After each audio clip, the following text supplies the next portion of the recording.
特斯拉发表了新型的机器人项目，这个项目有可能引起人类的灭绝吗？快逃啊！大家好，我们是即兴说书人。在影片开始之前，记得帮我订阅频道，并且开启小铃铛。马斯克发表了新型的机器人项目，预计现在开始开发，很多人就担心说，会不会机器人未来会来反扑我们人类？我觉得还早啊，而且我觉得马斯克做这个发表8成是为了股价，就是赚钱吗？对对，哦，他真的是一个很会的商人，我不觉得他是什么发明家。但是我觉得他的思维比较跳简单。啊，因为之前就有讲说，那个 NASA 他为了发明一个在宇宙上写的一支原子笔，然后花了超多钱，然后马斯克就觉得说，那你刚好不用铅笔就好。我就觉得他会比较简单。然后还有就是像那个太空说的那些不是有很多按钮啊、操作杆啊，然后他就会觉得说，直接全部用成荧幕、平板就好了。你要改一个东西，你就直接换一个新的设定。他会换一个思维去想，就他想的东西比较快、比较简单、比较不会想那么复杂。我觉得比较这样蛮有可能这个机器人项目会在有生之年就出现。但我们今天没有要讲马斯克，我们今天要来讲，如果机器人有了智慧会是如何。所以今天要来讲 Overwatch 的故事，在不久的未来之后。第一次致谢危机爆发，智能机器人将全面对人类宣战。在故事当中呢，这些智能机械呢，开发自奥尼卡集团，虚构版的特斯拉，搞不好就拿它来当范本。那奥尼卡集团对机器人的生产技术呢，是一个革命性的改良。它影响了整个世界的经济发展，来到了一个黄金时期。而里面称为一个致谢中枢的系统，它可以自动产生机器，是一个大规模的工厂。后来也被授予专利，然后并可以安装在各大洲，各大洲都有它的机械工厂，然后又是全自动的，所以那个特斯拉的股票赶快卖了，要经济的黄金时期，也不知道它会不会做出来。那这个致谢中枢呢，它有一种特别的能力，它可以自我学习。还可以自我提升，它分布的区域非常广泛，什么都管就对了。主要生产就是人工智慧。这个全自动的智慧工厂呢，它可以从0到100完成机器人的制造还有研发，会研发就已经很厉害了。然后它今天还可以开发新的项目，能开发新的项目就是一个更难的事情了。因为开发一个新的东西要花很长的时间，然后他们如果把这个开发的项目交给 AI 去演算的话，等于说这个 AI 它也有自己的创意了，它可以自己去制造东西。对，那这样会很可怕，最后会变成它一定会超越人类。对，像那个魔鬼终结者一样。对，天网。而故事当中不久之后呢，这个致谢中枢呢，因为不明的原因开始崩溃。这些工厂呢，并不能像集团声称的表示有那么高的效率去成长，然后还有那些生产力。对，最终呢，一系列的调查之后，奥尼卡集团呢被政府提告诈欺，然后强制关闭。最后呢，这个致谢中枢计划呢被强制喊停。没想到有一天，这些失去功能被拆解的智能机器突然觉醒，他们像是有了智慧一样，整个世界因此为之震惊。人人万万没想到，这些没用的机器人最后突然自己醒来，立即向所有人发动战争。有很多国家自认为说，他有足够的实力可以对抗这些智能机械，毕竟他们会觉得说，他们这就是破铜烂铁而已。但即使毁掉再多机器人，他们没有任何一个人可以找到并关闭智能中枢。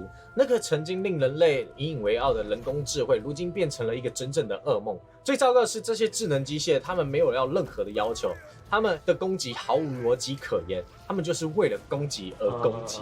你不知道他们的动机跟目的为何。但我觉得这样想起来，其实他们攻击的目的就是要报复，毁掉人类，就是想报复人类而已。而故事后面为了处理掉这个问题，联合国开始将一些秘密士兵聚集在一起，组成了一个特殊小队，目标就是对这个致谢要塞发动致命的一击，然后让它永久关闭。这个小队名称呢被称为 Overwatch， 就是游戏的名称。经过一系列危险的行动，这些英雄付出了极大的牺牲，最后终于把所有的智能机械毁掉了。大部分的机器人都失去了活动功能，危机也就此结束。之之后呢 ，Overwatch 的最高机密部门出现在新闻上，包含一些非法的暗杀行动啊、镇压啊，或者是绑架、拷问等等的东西。随着公众的质疑一浪高于一浪，在一场大规模的爆炸彻底毁掉 Overwatch 的瑞士总部之后，虽然联合国称为就是说这是一个意外，但 Overwatch 的指挥官杰克莫里森和另外一位指挥官突然产生冲突，两个曾经的战友呢毁了他们所建立的一切，最终联合国不得不解散 Overwatch， 所有人呢就认为说这是一个正确的决定，然后战争就结束了。那 Overwatch 呢原本就是建立在致谢危机之下的，现在最大的威胁也消失了，所以有它没它好像也没差，就没差了，就解散。但机械跟人类不可能回到就是原先相处的模式了，人们开始不信任这些智能机械，然后甚至有点歧视的状态。在致谢危机之后呢，有一位叫做残牙塔的致谢出现了。先讲一下，就是他们正常那些智能机械呢，他们就像人一样，每个人都是独立的个体，他们不是有一个 WiFi 连在一起，所以他们不是这样子的。但是某一天呢，体会到所谓的精神觉醒，他们抛弃了程序所设定的一些生活方式，到了喜马拉雅山上深处相互扶持，所以他们就有一些就是觉醒的机器人，想要去修行。到上面他们一起建立了一个寺庙。他们在上面冥想了很多年，并贯彻出就是这世界上存在的本质。渐渐的，他们相信说自己超越了人工智能的范畴，已经到了另外一个境界去了。他们觉得自己是有灵魂的。对对对，他们相信自己就是跟人类一样，甚至超越人类的存在。在了解到他们的灵魂层面上跟人类没什么差别之后，另外一位神秘的机器人蒙达塔呢，同时也是残牙塔的师兄，他带领着这些僧侣呢，试图去治愈这些就是上一个世代致谢危机所造成的伤害，并让人类知道说机器人和人类就是可以回归到正常的关系。他们的信念被全球100万人接受，不过残牙塔并不认为这是一个新的方向，他们认为说要解决人类和机器人的最根本问题，不单单只是行善而已。同意。觉得，因为这是已经是歧视的层次了。对，歧视已经是从根本上的问题，要解决这个治标不治本了。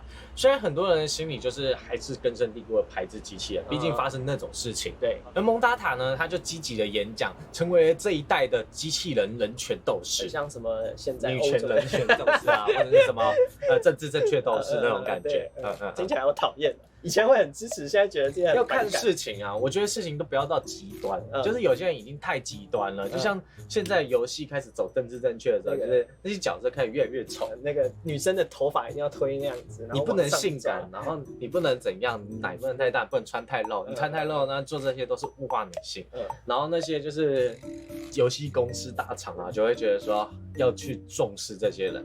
但是我觉得就是玩这些就是开心啦，其实，很刻意去做，不要太多，就会觉得让人恶心。就是他只要拿捏到不要太多，就是怎样都歧视，怎样都说好，我觉得是可以的，而残牙塔最终走上了自己的道路，他离开了寺院，并在全世界流浪，协助他在路上遇到有需要帮助的人，去找到内心的平静。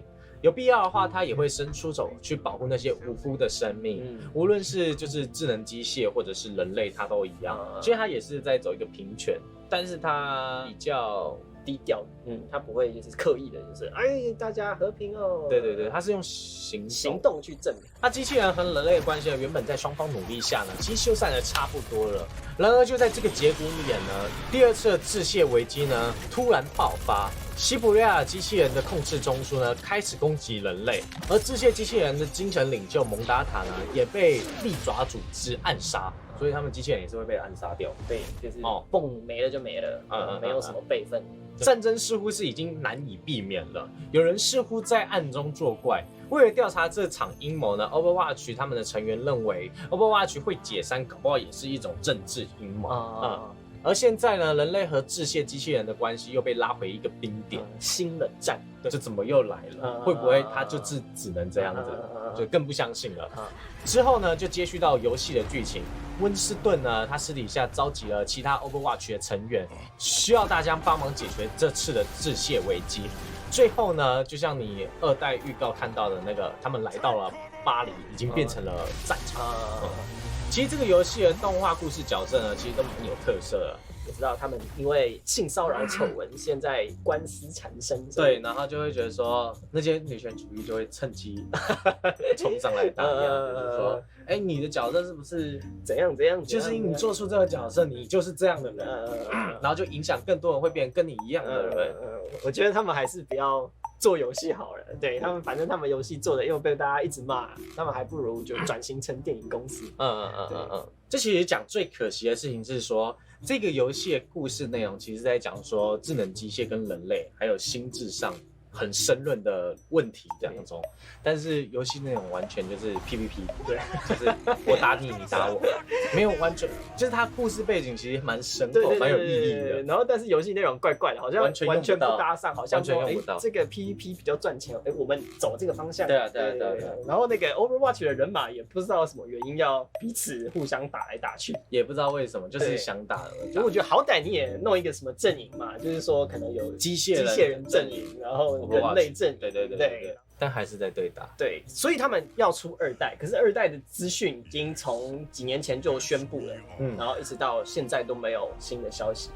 对，我觉得蛮危险的是，搞不好又要胎死腹中，然后最后这个项目可能就更多有趣的角色了。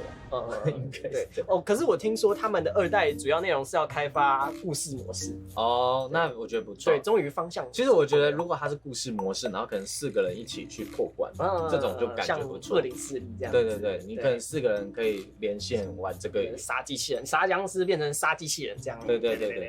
那大家有玩过 Overwatch 吗？可以帮我在下面留言分享你对这个游戏的看法。那我们下部影片见，拜拜。